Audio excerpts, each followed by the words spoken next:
Students, আরও একটা নতুন ক্লাসে তোমাদের সকলকে অনেক অনেক স্বাগত। অনেক দিন পর আজকে আমি নতুন একটা ক্লাস নিয়ে এসেছি। তোমরা সকলে মন দিয়ে দেখো, আশা করি তোমাদের জন্য ভীষণ হেল্পফুল হবে। চলো তাহলে দেরি না করে শুরু করা যাক। দেখো, আজকের টপিকটা হলো অনুপাত এবং সমানুপাত। তো সবার প্রথমে কি আছে? সবার প্রথমে আছে অনুপাত। তাহলে এটা আমাকে বুঝতে হবে অনুপাতটা কি। অনুপাত হলো দুটো সমজাতীয় রাশির মধ্যে একটা সম্পর্ক। কিরকম সম্পর্ক? ধরো, মনে করো কারোর একজনের বয়স 30 বছর, ঠিক আছে, অন্য একজনের বয়স 20 বছর। তাহলে তাদের বয়সের অনুপাত কি হবে? বয়সের অনুপাত হবে 30:20।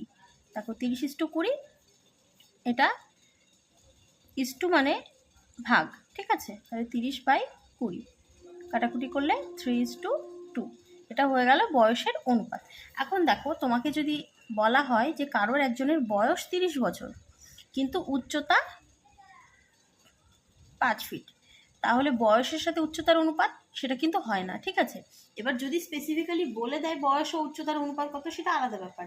কিন্তু নর্মালি যে অনুপাত হয়, অনুপাতটা সমজাতীয় রাশিরই হয়। এটা দেখো, এখানে বয়স আছে বছর, এখানে উচ্চতা আছে 5 ফিট, দুটো আলাদা, তাই না? তার এদের কিন্তু অনুপাত হয় না। ধরো আমি বললাম 5 ফিট আর 12 ইঞ্চি, এর অনুপাত কত? তাহলে এর অনুপাত দেখো, এটার এককটা আছে ফিট, এটার ইঞ্চি, তাহলে দুটো আলাদা। তাহলে এরও কিন্তু এইভাবে অনুপাত হবে না।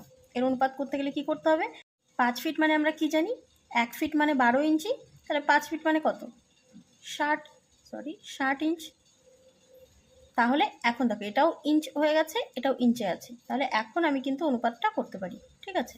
তাহলে 60/12 কাটাকুটি করো, 5 × 60, 12 মানে 5:1, ঠিক আছে। তাহলে অনুপাতের ধারণাটা আমি দিতে পেরেছি। এবার দেখো, এই যে যে অনুপাতগুলো থাকে, এই অনুপাতের প্রথম পদটাকে বলে পূর্বপদ। কি বলে? পূর্বপদ। ধরো আমি একটা ছাড়ো, আমি একটা অন্য উদাহরণ দিয়ে বলছি। মনে করো A:B, এখানে এটা একটা অনুপাত। এর এই প্রথমটা মানে এ হলো পূর্বপদ, বি হলো উত্তরপদ, ঠিক আছে। উত্তরপদের আরেকটা নাম হয়, সেটা হলো পরপদ। এখন দেখো, কোনো অনুপাতের মধ্যে যদি দুটো পদই সমান হয়ে যায় সেটাকে বলে সাম্যানুপাত। তাহলে সাম্যানুপাতটা কি? সাম্যানুপাত মনে করো 1:1, 1:1 বা 5:5 বা A:A, এগুলো হয়ে গেল সাম্যানুপাত। আর যখন দুটো পদ সমান না হয় তাকে কি বলে? তাকে বলে বৈষম্যানুপাত।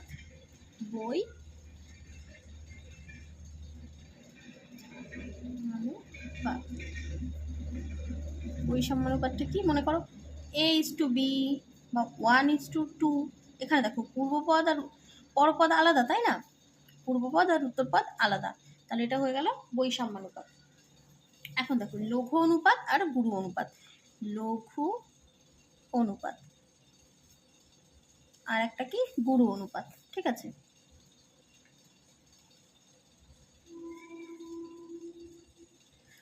দেখো, লঘু অনুপাত আর গুরু অনুপাতটা কি? মনে করো 1:2, এটাকে যদি আমি ভগ্নাংশ আকারে লিখি কি হবে? 1/2। এই মানটা একের থেকে বড় না ছোট? এই মানটা একের থেকে ছোট। তাহলে এটা হয়ে গেল লঘু অনুপাত। 1:2টা কি? লঘু অনুপাত। আর মনে করো 5:4, এটাকে ভগ্নাংশ আকারে লিখলে হবে 5/4। দেখো, এটার মানটা কিন্তু একের থেকে বড়, তাহলে এটা হয়ে যাবে গুরু অনুপাত। তোমরা যদি মনে রাখতে চাও তাহলে দেখো, কখনো কি হচ্ছে, পূর্বপদটা ছোট পরপদটা বড়, আবার কখনো দেখো পূর্বপদটা বড় পরপদটা ছোট। যখন পূর্বপদটা বড় পরপদটা ছোট হচ্ছে, তখন সেটা হবে গুরু অনুপাত।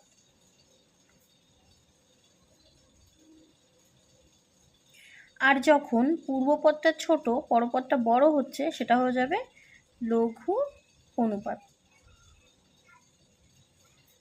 তাহলে বলো তো দেখি, 7:11 কীরকম অনুপাত? কমেন্টে জানাবে, ঠিক আছে?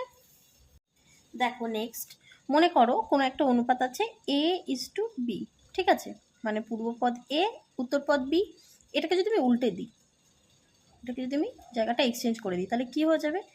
B:A। এই অনুপাতটা হলো আগের অনুপাতের, আগে কি অনুপাত ছিল? A:B। এর কি হবে? ব্যস্তানুপাত। উল্টে দিলে কি হয়? সেটা হয়ে যায় ব্যস্তানুপাত বা বিপরীত অনুপাত। তাহলে এটা হলো কি? B:A হলো A:B এর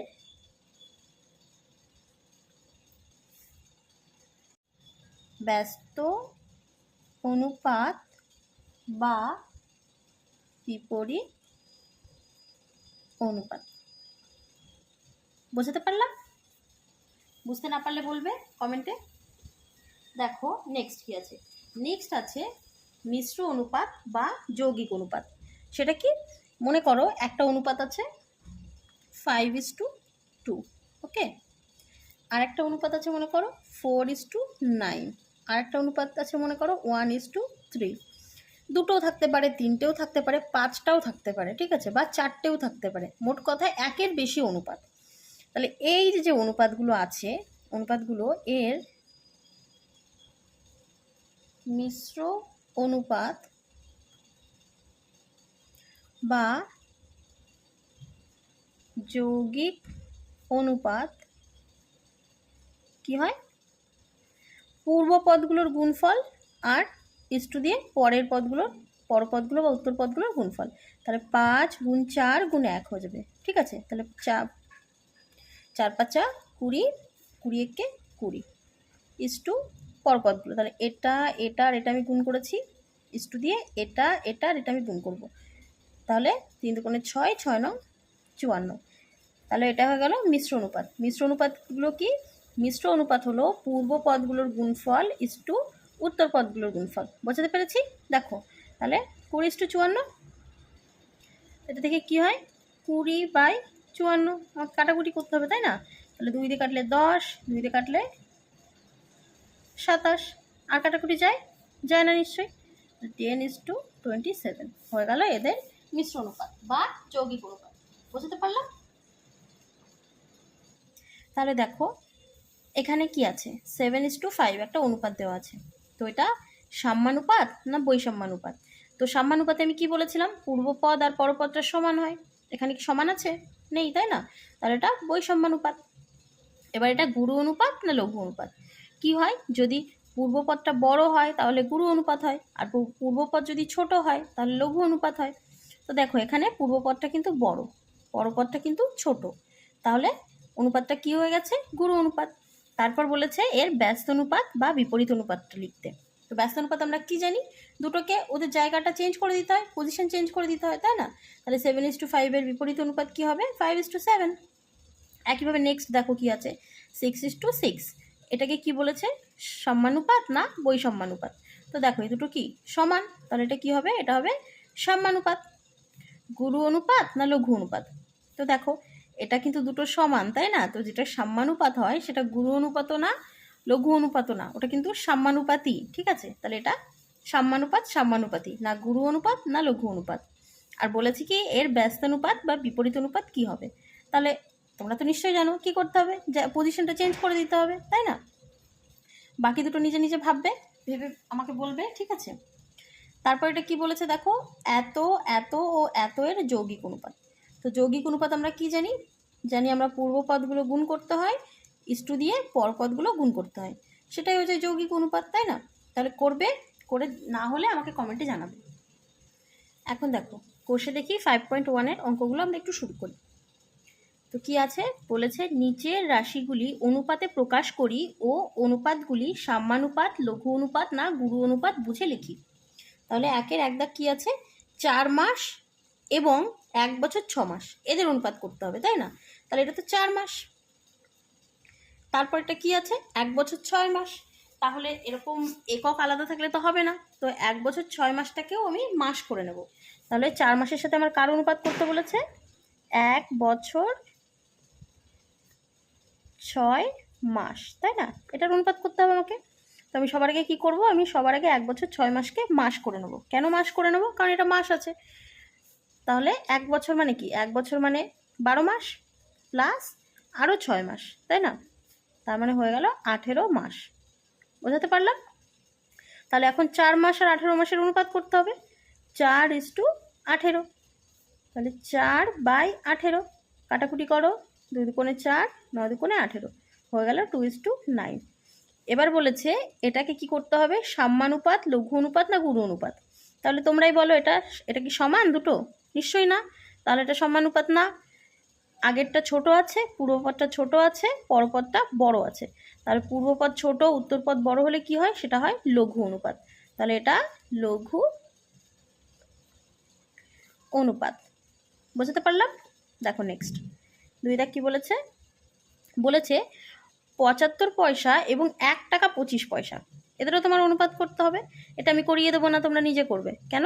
কারণ 75 পয়সা এটা তো ঠিক আছে, আর 1 টাকা 25 পয়সা এটাকে তোমরা পয়সা করে নাও। কিভাবে করবে? 1 টাকা মানে তো 100 পয়সা, 100 পয়সা আর 25 পয়সা, তাহলে কত হলো? 1 টাকা 25 পয়সা মানে 125 পয়সা হয়ে গেল। আচ্ছা একটু আমি করিয়ে দিই, 75 পয়সা থাকলো 1 টাকা 25 পয়সা, এটাকে পয়সা করলে কি হবে, 1 টাকা মানে 100 পয়সা প্লাস আর 25 পয়সা, তার মানে হয়ে গেল 125 পয়সা। এখন অনুপাত নিশ্চয়ই তোমরা করতে পারবে, 75 আর 125-এর অনুপাত করে আমাকে বলবে কত হলো। ঠিক আছে, দেখো 3 দাগ। তাহলে দেখো 60 সেমি এবং 0.6 মিটার, এটাকে কিভাবে করবে দেখো। তাহলে 60 সেমি আর এটা হচ্ছে মিটার, তো মিটারটাকে আমি সেমি করি। তোমরা চাইলে সেমিকেও মিটার করতে পারো, কিন্তু কি বলো তো, মিটারটাকে সেমি করলে আমার পয়েন্টটা উঠে যাবে। আর আমরা নর্মালি পয়েন্ট ছাড়া ক্যালকুলেশন করতে বেশি অভ্যস্ত হই, তাই না? তাহলে আমি এটাকেই সেন্টিমিটার করে নিই।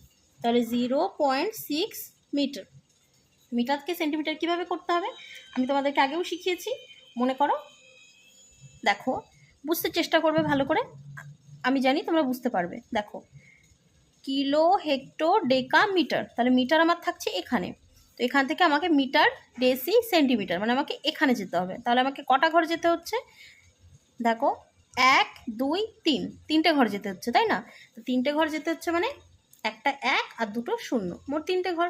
ঠিক আছে, এবার 100 দিয়ে আমরা কি করব, গুণ করব না ভাগ করব, সেটা আমাকে ভাবতে হবে। তো দেখো আমি ছিলাম মিটারে, আমি যাচ্ছি সেন্টিমিটারে, তাহলে মিটার থেকে সেন্টিমিটার আমি নর্মালি আমি যেদিকে যাই 1 2 3 4 5 6 7, যেদিকে যাই নর্মালি আমি গুণে সেদিকেই যাচ্ছি, তাই না? এখান থেকে এইদিকে, তাহলে আমি গুণ করব। যদি এমন হতো যে আমি সেন্টিমিটার আছে, আমাকে মিটারে আসতে হবে, তাহলে সেন্টিমিটার থেকে মিটারে আসলে দেখো আমি উল্টো দিকে হাঁটছি, নর্মাল যেদিকে যাই তার থেকে উল্টো দিকে, তাই না? তাহলে তখন কিন্তু আমি করতাম ভাগ। বুঝতে পেরেছি? তো এখন দেখো আমি কি করব, মিটার থেকে সেন্টিমিটারে যেতে গেলে 0.6কে 100 দিয়ে গুণ করব। বুঝতে না পারলে বলবে, আমি নেক্সট ক্লাসে আবার এক্সপ্লেন করব।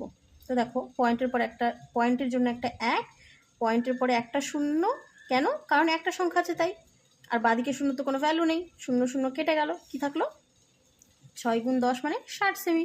তাহলে 0.6 মিটার মানে আমার হয়ে গেল 60 সেমি। তাহলে আমার কার কার অনুপাত করতে হবে, 60 সেমি এবং 0.6 মিটার মানেও 60 সেমি, তাহলে 60 সেমি এবং 60 সেমির অনুপাত।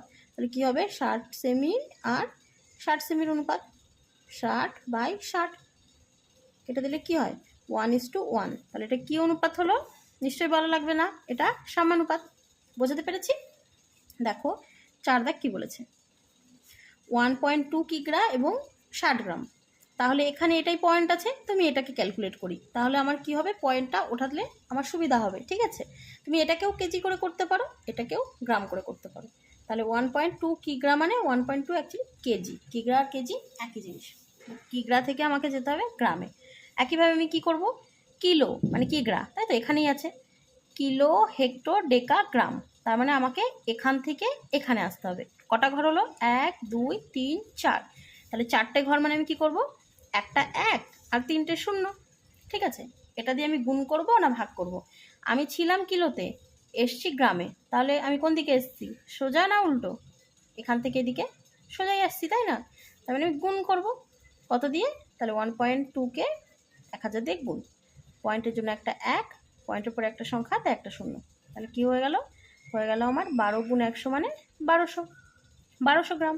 তাহলে এখন আমাকে অনুপাত করতে হবে কি, 1.2 কিগ্রা মানে 1200 গ্রাম = 60 গ্রাম। তাহলে অনুপাতটা কী হবে, 1200 = 60, তার মানে 1200/60 কাটাকুটি করো। 6 দুগুণে 12, 0 মানে 20 নিচে কিছু নেই মানে 1। তাহলে এটা দেখো, এটাই কিন্তু পূর্ব পদটা বড় হয়েছে, উত্তর পদটা ছোট হয়েছে। তাহলে এটা হয়ে গেল ভুরু অনুপাত। বোঝাতে পেরেছি? তাহলে আজকে বেসিকটাই করালাম, নেক্সট দিন আমি 2 দাগ থেকে করাবো। তোমরা অবশ্যই ক্লাসটা দেখবে। আর এই ক্লাসটা শুধুমাত্র যে ক্লাস 10-এর জন্য উপযোগী এরকম নয়, যারা নতুন কম্পিটিটিভ লাইনে এসেছো কিন্তু স্কুল লাইফে ম্যাথটাকে অত ভালোবেসে করতে পারোনি, তারা এই ক্লাসগুলো দেখলে তোমাদের বেসিক ক্লিয়ার হয়ে যাবে, তারপর তোমাদের সব অঙ্ক করতে অনেক ইজি হবে। তাহলে দেখা হচ্ছে পরের ক্লাসে। টাটা।